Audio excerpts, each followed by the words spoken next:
Bonjour, je vais vous montrer en vidéo comment changer le démarreur sur une C5 2 litres HDI.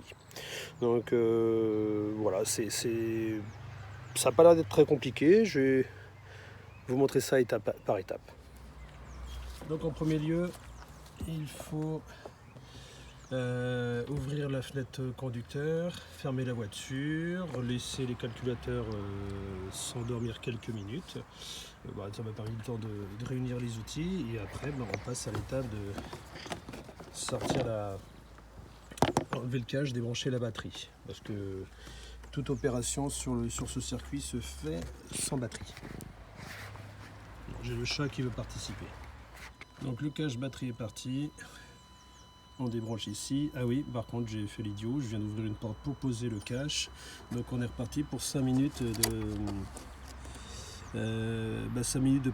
d'attente pour que les calculateurs se rendorment. C'est vraiment quelque chose à ne pas faire. C'est pour ça que souvent il est indiqué de verrouiller la voiture, ça évite d'ouvrir une porte par accident. Bon, je patiente. Je vais commencer à démonter autre chose et surtout faire partir la minette. Donc dans les étapes, c'est retirer la sonorisante du moteur. On pourrait presque sortir le démarreur sans tout démonter puisqu'on le voit en dessous, alors que j'approche les mains.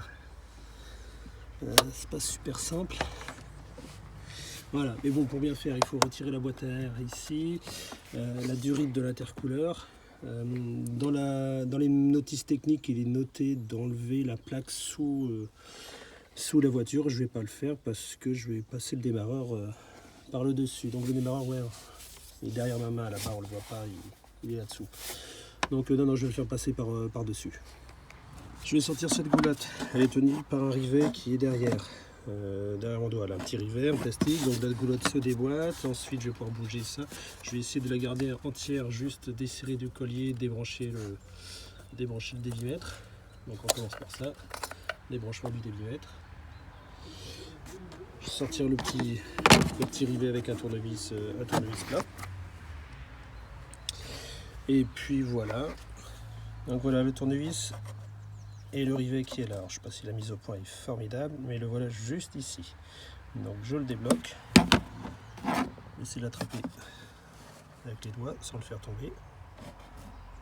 C'est pas évident, je vais rajouter la deuxième. Voilà comment se présente le rivet. Donc c'est juste des petites ailettes qui le coincent. Et voilà. Et cette entrée d'air, je la sors comme ça. Ça fait un peu plus de place, et là on voit le démarreur. Voilà. Il est là. Donc avant de commencer à toucher à ces fixations ici,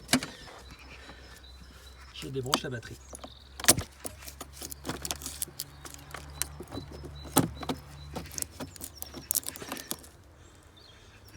Je vais l'isoler pour éviter d'avoir un contact qui se passe pas très bien. Parce qu'on entend ça crépite, il y a du courant qui passe. Je défais les fixations du tuyau qui connecte l'intercooleur à la mission du moteur. Donc, premier et deuxième.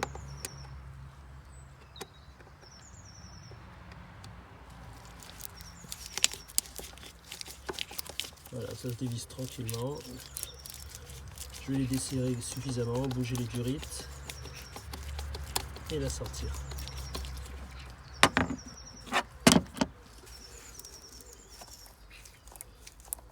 Ça tient bien. Là, ça bouge, je l'avais déjà démonté il y a quelques mois. Bon, ici je vais forcer un petit peu. Donc, pour bouger celle-là, je l'ai prise à 2 mains et je l'ai juste bougé de quelques millimètres, suffisamment pour pouvoir la décoller, voilà, et la sortir. Je vais vérifier qu'il n'y ait pas trop d'huile dedans. Voilà. C'est un peu gras. Ça fait comme un siphon, donc peut-être qu'il y a de l'huile, peut-être qu'il n'y en a pas. J'ai rien qui coule. Bon.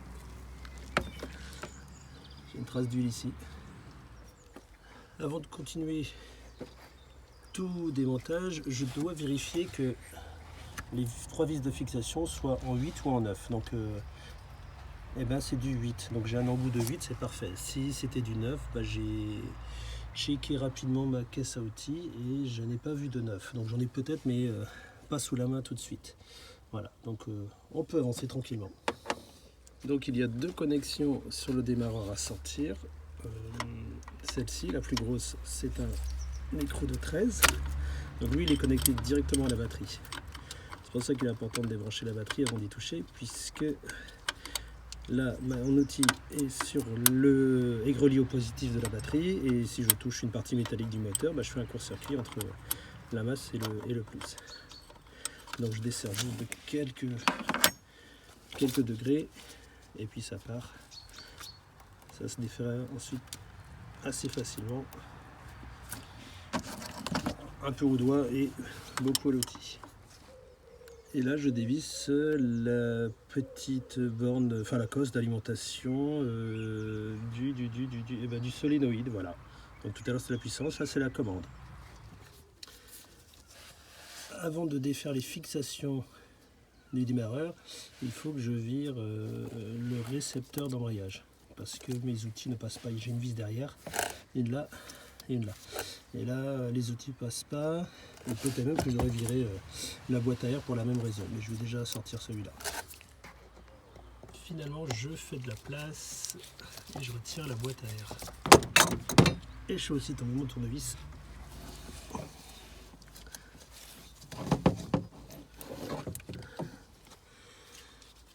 Donc sur la 2008, on n'a pas le ventilateur ici. La 2011, là déjà ici. Donc ça doit réduire aussi l'espace. Il y a peut-être des raisons pourquoi il faut intervenir en retirant la plaque en dessous.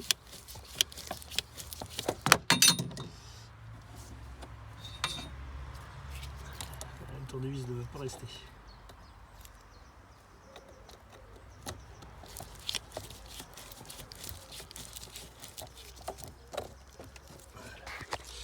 Et là, la boîte à air est fixée. Il y a un clip qui doit se trouver par là, donc je vais le retirer pour pouvoir le déclipser, puis essayer de la retirer en entier sans le jouer. Et bien finalement j'ai retiré, j'ai défait le collier, j'ai poussé la durite et j'enlève le couvercle du filtre à air avec le débitmètre. Le filtre à air, que voilà. Alors, bon, pas très sale, il a 20 000 kW, il sera changé voilà. Et maintenant je dois retirer ça, donc il faut que c'est par là que ça se passe, il faut que je passe la tournevis.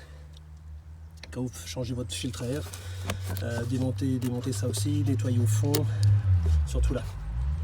Là c'est l'eau, si votre moteur aspire de l'eau, alors en petite quantité, elle retombe ici, elle s'évacue en dessous, et il faut toujours vérifier que le trou soit propre, et a priori il n'y est pas vraiment. J'ai le bas de la boîte à air, donc c'est cette petite patte qu'il faut bien, en gros on passe un tournevis et on pousse très fort pour essayer de le déclencher. Bon, ça s'arrache dans un grand boom et puis ça tombe et puis voilà. Donc comme je disais, voilà, ce petit tuyau là, cette petite tétine en caoutchouc, c'est par là que s'évacue l'eau. Donc nettoyez à chaque fois que vous changez de filtre à air, vous nettoyez totalement la boîte. L'avantage de l'absence de boîte à air, c'est que je peux passer mes outils sans difficulté. Et ça c'est plutôt bien. Donc on va y aller mollo. Parce que je n'aurais pas cassé ça. Il faut que ça se démonte sans rien abîmer. Parce que c'est quand même bien serré. Ouais, très bien serré. Bon, je vais prendre mes précautions et utiliser mes deux mains. Alors pour les 2 premières vis, ça s'est plutôt bien passé. J'ai tiré un peu. Là, j'ai commencé à riper dans l'empreinte. Donc, avant d'abîmer plus et surtout avoir le pouvoir réparer, m'occuper de ça, eh bien je vais quand même sortir le récepteur d'embrayage. Donc le récepteur, un embout de 5 et ça se passe bien. J'ai hésité entre 5 et 6 parce que c'était pas facile avec au début avec le 5, il faut le mettre bien en face. Mais c'est pas extrêmement serré. Bon, je récupère ma deuxième main, j'espère. Ah, ok, si, ça vient. Ça vient s'enfoirer. Donc pour l'instant, j'ai qu'une vis pour laquelle ça se présente mal. Et malheureusement, une vis qui ne vient pas. Et il n'y a pas de réparation possible. Voilà, j'ai sorti le récepteur, sa durite était juste agrafée là, donc je vais dégrafer aussi. Je le mets vers le bas. Alors surtout ne pas appuyer sur la pelle à l'embrayage, puisque sinon il sort complètement. Voilà, et là il faut que maintenant que je m'intéresse à celle-là, la défaire sans galérer. Alors je suis passé avec le plus gros cliquet ou racagnac, comme disent les Belges je crois, ou les gens du Nord. J'aurais pu aller chercher l'extensible, mais ça l'a fait. Donc j'ai bien enfoncé l'embout avec en tapotant avec un petit marteau, et ça s'est bien passé. Donc j'y vais doucement, parce que déjà je veux pas forcément que le démarreur se pète la binette en dessous. Bon, je garderai une vis, je garderai la dernière en position. Voilà, je vais sortir les deux vis et je vous montre ensuite. Alors j'ai changé de cliquet, j'ai pris l'intermédiaire parce que la tête de l'autre venait embuter sur, je crois qu'on appelle ça la fourchette d'embrayage. Donc là, j'ai le démarreur qui est presque libéré. Donc je vais sortir les vis, peut-être l'attacher. Alors celle-là je la garde un petit peu plus. Et peut-être l'attacher pour le faire descendre. Alors, j'ai retiré les connexions, donc avec une petite pince, je les ai reculées. Donc le solénoïde, l'arrivée du branchant plus 12, le démarreur est vraiment très très libre, il est encore retenu par un filet. Donc, je tente de vous filmer l'opération. Vous verrez un petit peu mieux le démarreur. Je fais un assemblage d'outils pour mettre un peu de contrepoids sur le téléphone et réussir à filmer en même temps.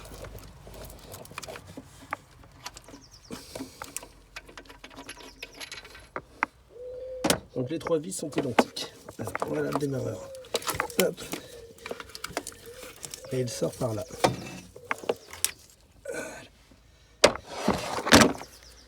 Donc voilà l'animal. Alors c'est un Mitsubishi. Donc assez différent de celui que je mets en remplacement, qui est un Bosch. Je vais vous montrer, on va mettre côte à côte.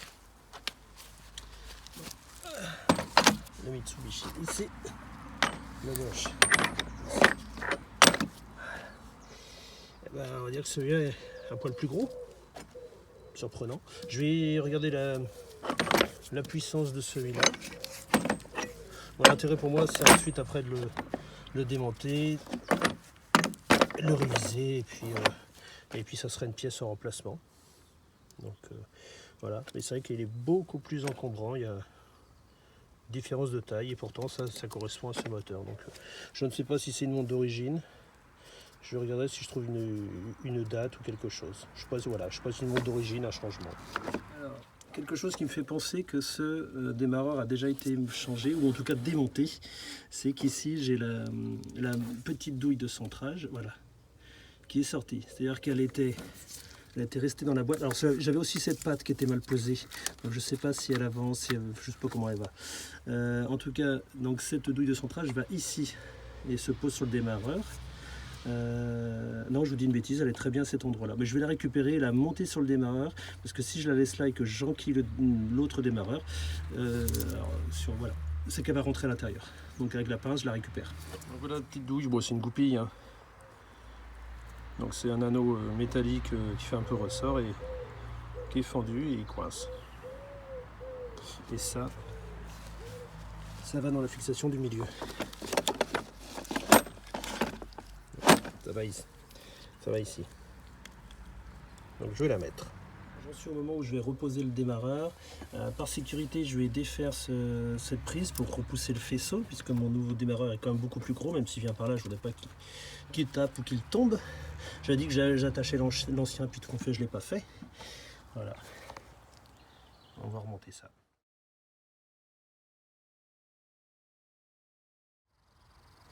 Je viens de glisser le démarreur à sa place. Donc il est un peu plus gros, un peu plus lourd, et puis c'est toujours moins simple de mettre que d'enlever. Les 3 vis sont présentées, prises sur quelques filets. Donc le démarreur tient.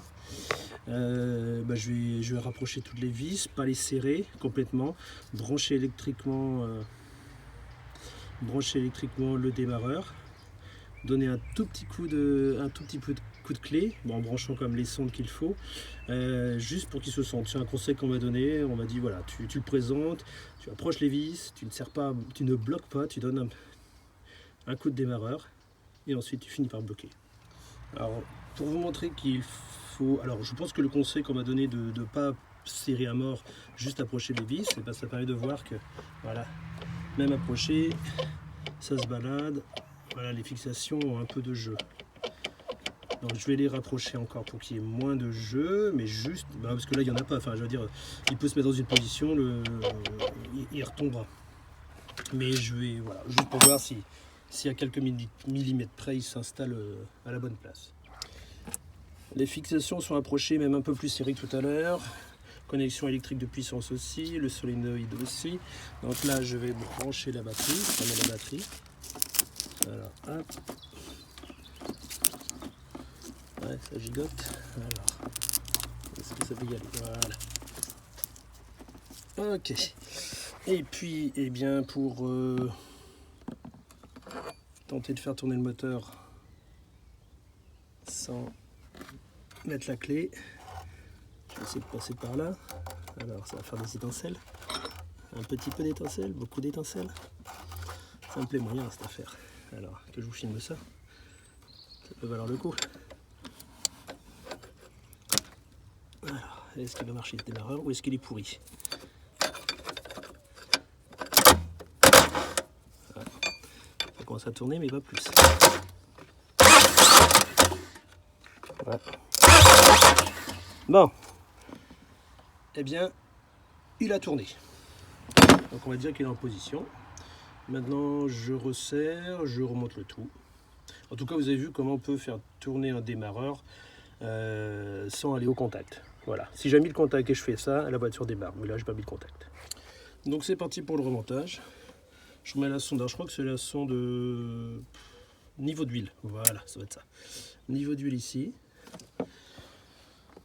J'ai la boîte à air à poser, mais je vais la nettoyer d'abord, juste la décrasser. Donc boîte à air, ah oui, l'émetteur à remettre en place. Donc se clisse par là et vient se visser. Voilà. Hop. Par ici. Avec, évidemment. Alors pourquoi c'est si dur à remettre? Ouh, ça va être compliqué cette affaire. Alors tout qu'on le fait extrêmement simple. Ça s'écrase très facilement à la main. On le fait rentrer dans l'espèce de capsule. Je le glisse sur ses fixations. Je l'écrase encore un peu et il passe. Donc maintenant, les 2 vis. Et ça c'est bien.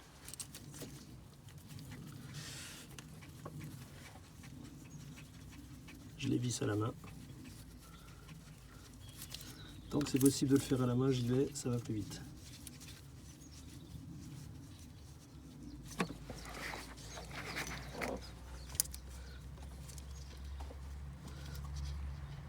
Bon, celle en dessous est un peu plus dure. Je vais prendre le cliquet.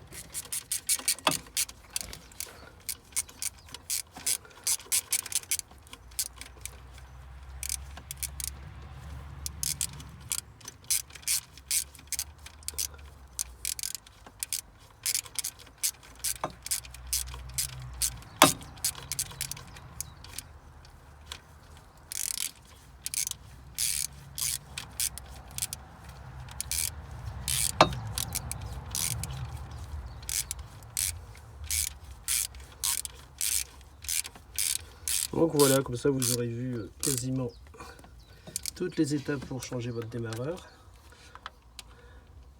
C'est vraiment pas compliqué. La méthode officielle demande de sortir la plaque sous le moteur, c'est inutile. Donc moi j'ai mis la voiture sur les rampes, mais c'est aussi parce que je vais faire la vidange prochainement. Quand je dis prochainement, voilà, elle va plus rouler en attendant que la vidange soit faite.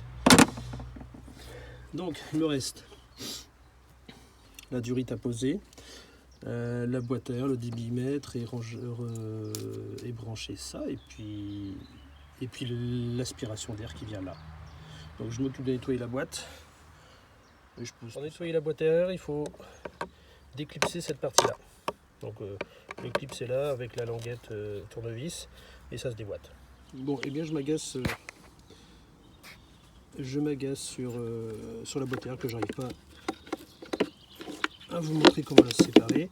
Donc ce tuyau, voilà, c'est là où toutes les crasses s'installent en général.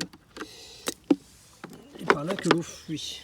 Donc quand ça aspire trop fort, voilà, ça se referme. Mais quand il y a un petit peu d'eau, un poids d'eau, bah, ça s'ouvre doucement. Donc passe un tournevis dedans, le tout c'est de décrocher, faire tomber les petites merdes qui étaient dedans. Et puis là, maintenant, alors que je vise quelque chose de lumineux. Voilà, vous voyez un petit peu de lumière dans le fond, voilà, vous voyez du rouge. Donc voilà, maintenant il n'y a plus de crassouilles. Pour vous montrer un petit peu mieux, voilà donc les deux, voilà, la boîte à air glisse ici et se verrouille ensuite. Donc on y va. Ça y est, elle est verrouillée. Donc j'ai plus qu'à mettre le filtre à air. Bon, le vieux filtre à air, hein, je n'ai pas encore débarré de nouveau. Le débitmètre. Donc sur sa durite. Je vais remettre le collier.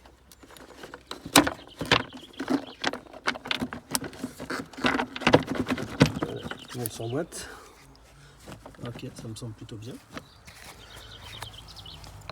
Je le connecte électriquement. Je rapproche le collier.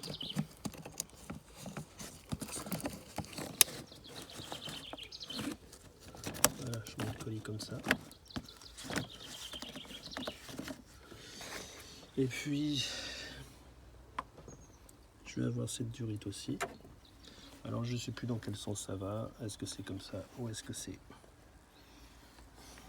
comme ça? Je crois que c'est comme ça. Par contre, je suis pas persuadé qu'elle passait au-dessus. Elle passe peut-être en dessous. Bon, je sais pas, je sais plus. Je sais plus. J'ai une solution de repli. C'est regarder soit sur les documents techniques, soit sur la seconde voiture que j'ai. Moi, je pense que c'est un peu comme ça. Par contre, ça me semble étrange. Alors, si je mets là, non, ça ne me plaît pas. Alors, je pourrais regarder la vidéo. Voilà, c'est mieux comme ça. Voilà, ça me semble aller comme ça. Bon, je vais le glisser. Pour vous faciliter la vie sur tout ce qui est collier comme ça, donc c'est soit un tournevis voilà, plat, donc une vis à tête fondue, ou une douille de 7. Prenez une douille de 7, c'est plus facile. On a moins de risque de se blesser qu'avec le tournevis.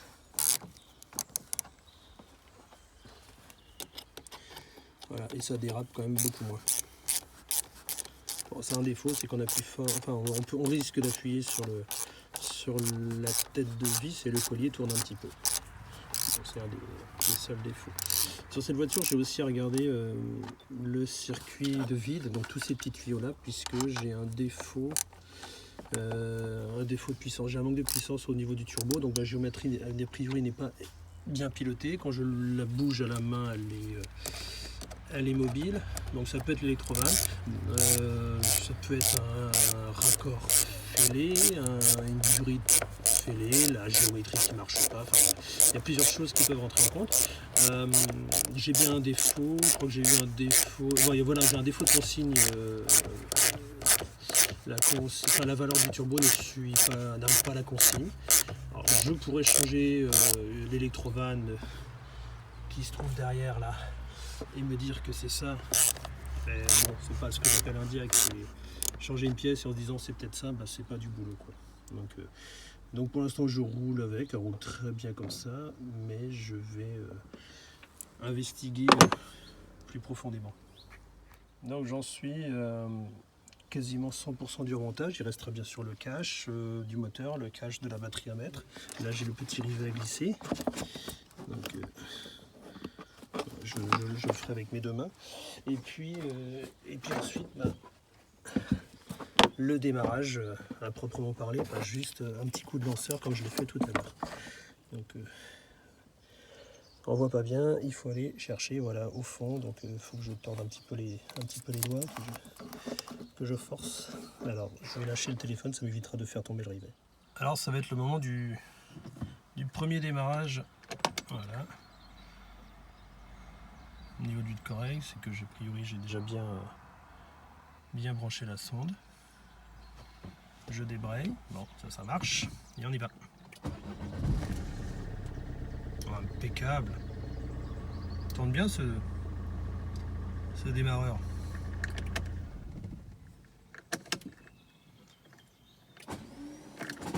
Ah, tournez bien.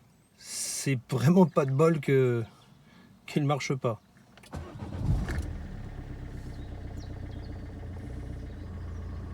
Donc ça c'est une vilaine blague. Je réfléchis à ce qui a pu se passer.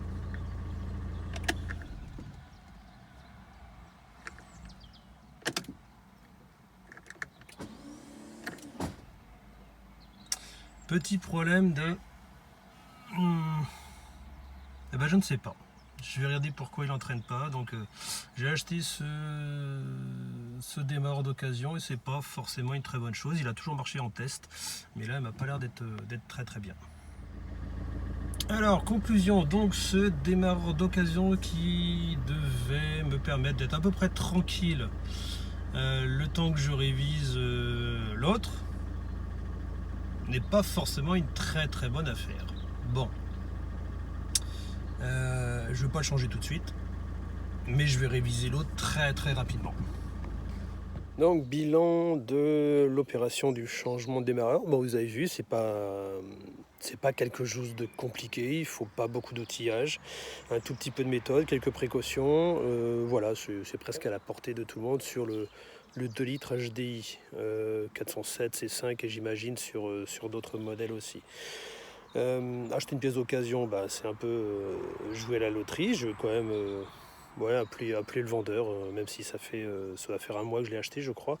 Je l'avais démonté, révisé entièrement. J'ai fait une vidéo dessus sur la révision d'un démarreur. Et donc malgré que visuellement tout semble bon, on peut avoir des surprises et c'est surtout que cette pièce qui m'a été vendue d'occasion était peut-être justement défectueuse et restée traînée sur une étagère et elle a été vendue telle quelle.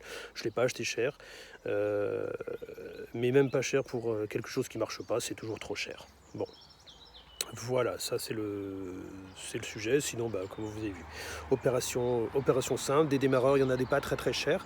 Alors souvent, la Ridex, c'est pas une marque formidable, mais vous faites un échange standard et vous avez un démarreur. Échange standard veut dire acheter une pièce et se faire rembourser une partie via quand on renvoie notre pièce défectueuse. Donc il faut voir, dans les casses, on peut aussi acheter des pièces. Elles sont... alors elles ne sont pas révisées, elles sont testées. Pour l'avoir vu faire, certaines sont testées, on met 2-3 bons petits coups de marteau sur la tête du démarreur pour être sûr que les charbons soient décollés. On le teste, il marche, on le vend comme pièce en bon état. S'il tombe en panne, la casseur vous dit ramenez-le, je vous l'échange. Ouais, en attendant, c'est quand même taper un montage, démontage. Un petit peu ce que je vais devoir faire. Donc voilà, j'ai acheté des occasions sans aucune garantie, c'est comme ça que ça se passe. Des fois on gagne, des fois on gagne pas. Voilà, en tout cas j'espère que cette vidéo aura été intéressante pour vous. Moi j'ai eu du plaisir à la faire parce que j'aime bien aussi vous montrer les ficelles, les astuces. Non, je suis très modeste. Mais voilà, mais comment ça se fait? En gros, j'ai pas de formation mécanicien, j'aime juste ça. Et je teste, j'essaye et je vous montre. Donc là, vous avez vu en live, ça marche ou ça marche pas. Je fais pas de coupure au montage en disant, attendez, ça a marché d'en faire, c'est formidable. Non, là, ça a bugué, ça s'est pas très bien passé. Donc je vous le montre aussi.